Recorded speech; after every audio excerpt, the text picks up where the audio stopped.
নমস্কাৰ, মই আপিল ৰহমান আৰু স্বাগতম জনাইছোঁ এই ইউটিউব চেনেললৈ।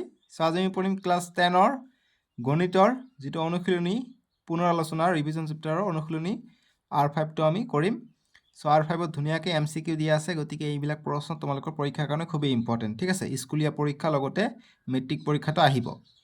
আমাক 1 নম্বৰ কৈছে যে তোমালোকে চেনেলটো ছাবস্ক্ৰাইব কৰি ৰাখিবা আৰু ভিডিঅ'টো লাইক কৰি দিবা, যিহেতু কিতাপ সলনি হৈছে, নতুন কিতাপৰ সম্পূৰ্ণখিনি সলিউশ্যন তোমালোকে পাই যাবা তোমালোকৰ বৰ্ষৰ শিক্ষাবৰ্ষৰ অনুসাৰে। ঠিক আছে, তোমালোকৰ কিতাপৰ লগত মিলাই চাবা যে অংককেইটা ঠিক আছে নে নাই।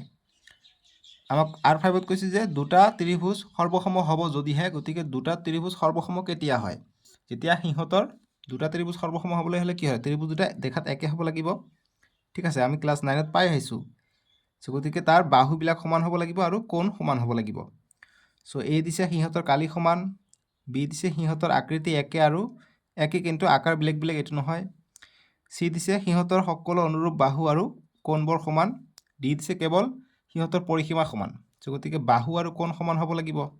গতিকে ইয়াত কৈছে যে সিহঁতৰ সকলো অনুৰূপ বাহুবোৰ সমানৰ কথা কৈছে, অনুৰূপ বাহু আৰু কোণবোৰ সমান, গতিকে C হ'ব উত্তৰটো। ঠিক আছে, এনচাৰ হ'ব C। বুজি পালা? পৰীক্ষাত OMR চিট যেতিয়া দিব, চিট তোমালোকে দাগ দিব লাগিব। এতিয়া 2 নম্বৰ প্ৰশ্নটো দিছে যে তলত দিয়া কোনটো সৰ্বাংগ সমতাৰ নিয়ম মতে মান্য হ'ব? গতিকে সৰ্বাংগ সমতা মানে কি? দুটা ত্ৰিভুজ একে হ'লে তাক আমি সৰ্বাংগ সমতা বুলি কোৱা হয়। আৰু সৰ্বাংগ সমতাৰ কৈছে যে তলত দিয়া কোনটো সৰ্বাংগ সমতাৰ নিয়ম মতে মান্য হ'ব? গতিকে কোনটো আছে? গতিকে সৰ্বাংগ সমতা আমি জানো কি, যে CPCT যে পাই আমি সৰ্বাংগ সমতা আমি প্ৰমাণ কৰি CPCT পাই যাওঁ, তাৰে ওপৰত দিছে। ঠিক আছে, গতিকে আমি কোনটো হ'ব? আমাক A নে SSA নে SAS নে AS? তোমালোকে চাই দেখাচোন, ক্লাছ 9ত তোমালোকে কোনটো পাইছা? তোমালোকে নিশ্চয়কৈ এইটো পাইছা, SAS। বাহু কোণ বাহু চৰ্ত মতে পাইছা, গতিকে বাহু কোণ বাহু চৰ্ত এটা আছে, এই তিনিটা চৰ্ত কিন্তু নাই। তিনিটা বাহু সমান বা দুটা বাহু এটা কোণ সমান, এনেকৈ ছাইডত নহয়, মাজত হ'ব লাগিব। ঠিক আছে, গতিকে SAS হ'ব লাগিব, গতিকে C হ'ব উত্তৰটো। এতিয়া 3 নম্বৰ দিছে যে যদি এটা ত্ৰিভুজৰ দুটা বাহু আৰু সিহঁতৰ মধ্যৱৰ্তী কোণ আন এটা ত্ৰিভুজৰ দুটা বাহু আৰু সিহঁতৰ মধ্যৱৰ্তী কোণৰ সমান হয়। ভালকৈ কোৱা, কি কৈছে? ভালকৈ দেখা, এইটো মই অংক কৰাই দিব লাগিব।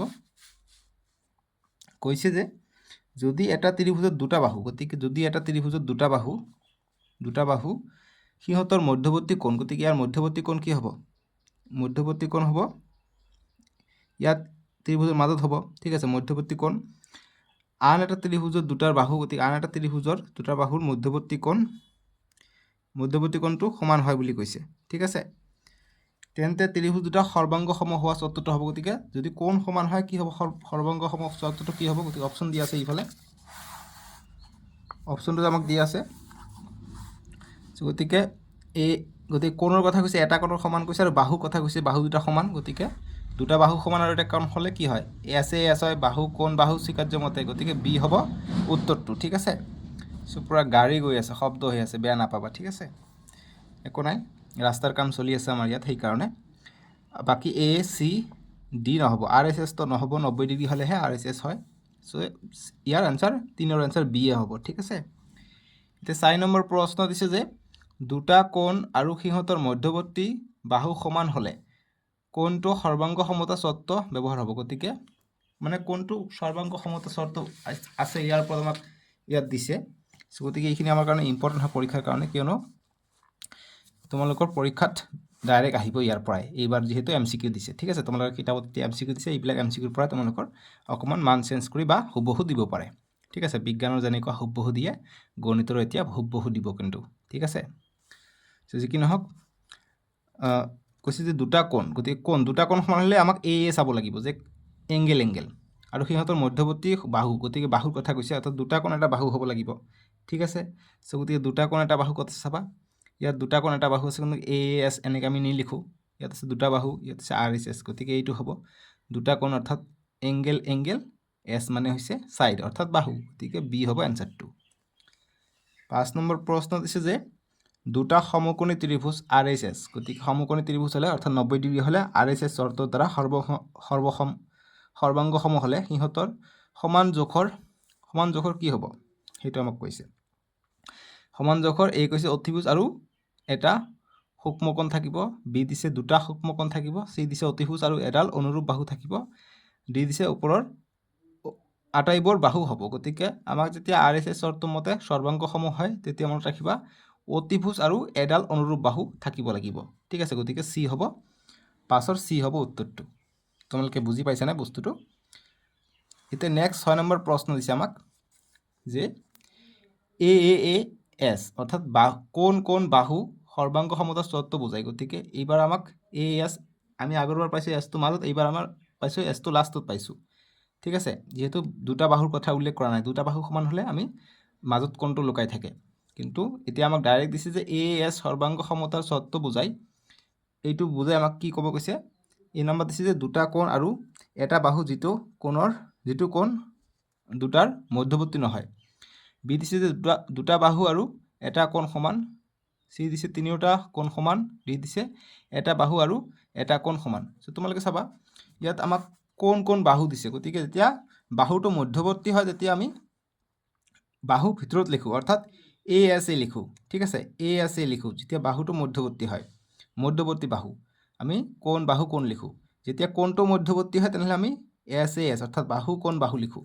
এতিয়া কৈছে যে আমাক কৈ দিছে যে AAS সৰ্বাংগ সমতাৰ চৰ্ত বুজায়। গতিকে এইটো যেতিয়া হয় চাবা এছটো যিহেতু বাহিৰত আছে এইকাৰণে এছটো কেতিয়াও মধ্যৱৰ্তী বাহু নহয়, ছাইডটো নহয়, ছাইডটো বাহিৰত থাকে বা বেলেগ ছাইড থাকে, সেইকাৰণে এছটো বাহিৰত লিখা হয়। গতিকে এইটো হৈ যাব শুদ্ধ যে দুটা কোণ আৰু এটা বাহু যিটো কোণ দুটাৰ মধ্যৱৰ্তী নহয়। গতিকে মধ্যৱৰ্তী নথকাৰ কাৰণে এছটো বাহিৰত আহিছে, মধ্যৱৰ্তী হ'লে এছটো ভিতৰত হ'ব লাগিছিলে।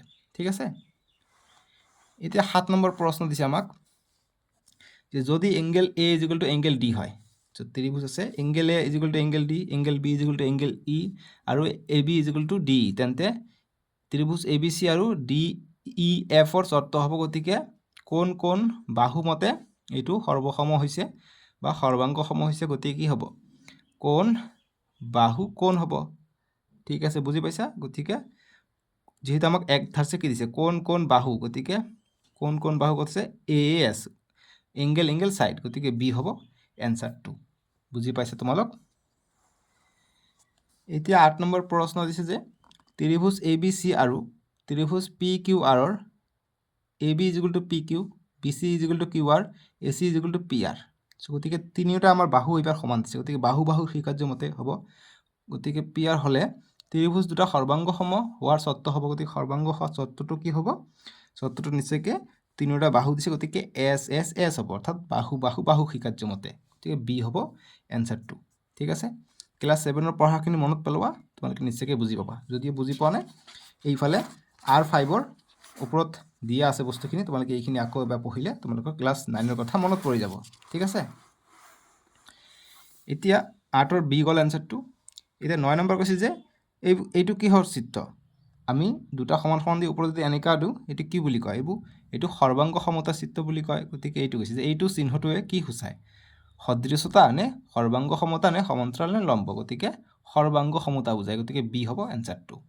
ঠিক আছে, এতিয়া 10 নম্বৰ কৈছে যে সৰ্বাংগসম ত্ৰিভুজবোৰত থাকিব। গতিকে সৰ্বাংগসম ত্ৰিভুজবোৰত কি থাকে, এ দিছে সমান অনুৰূপ বাহু, বি দিছে সমান অনুৰূপ কোণ, চি দিছে একে আকৃতি আৰু একে আকাৰ, আৰু ডি দিছে এই সকলোবোৰ। গতিকে এটা সৰ্বাংগসমত সকলো কোণ সমান হয়, সকলো অনুৰূপ বাহু সমান হয়, সকলো অনুৰূপ কোণে সমান হয়, মানে চব সমান হয়, দেখাতো সমান হয়, গতিকে একে আকৃতি হয়। গতিকে এই সকলোবোৰ হ'ব, গতিকে ডি হ'ব আমাৰ এনচাৰটো 10ৰ ডি। বুজি পাইছা? চ' এইখিনি আছিলে, আমি শেষ কৰিলোঁ R5। এতিয়া নেক্সট ভিডিঅ'ত তোমালোকৰ প্ৰথম অধ্যায় যিটো আছে বাস্তৱ সংখ্যা ৰিয়েল নাম্বাৰছ আমি কৰিম। চ' ইয়াত ধুনীয়াকৈ দিয়া আছে আমাক। চ' আমি এইটো অনুশীলনী 1.1টো আমি নেক্সট ভিডিঅ'ত কৰিম। তোমালোকে ডেছক্ৰিপশ্যনত পাই যাব, নহ'লে স্ক্ৰীণত উঠিব, তাতে ক্লিক কৰি চাব পাৰিবা। ঠিক আছে, চ' আজিলৈকে আহোঁ দিয়ক, বাবে টেক কেয়াৰ।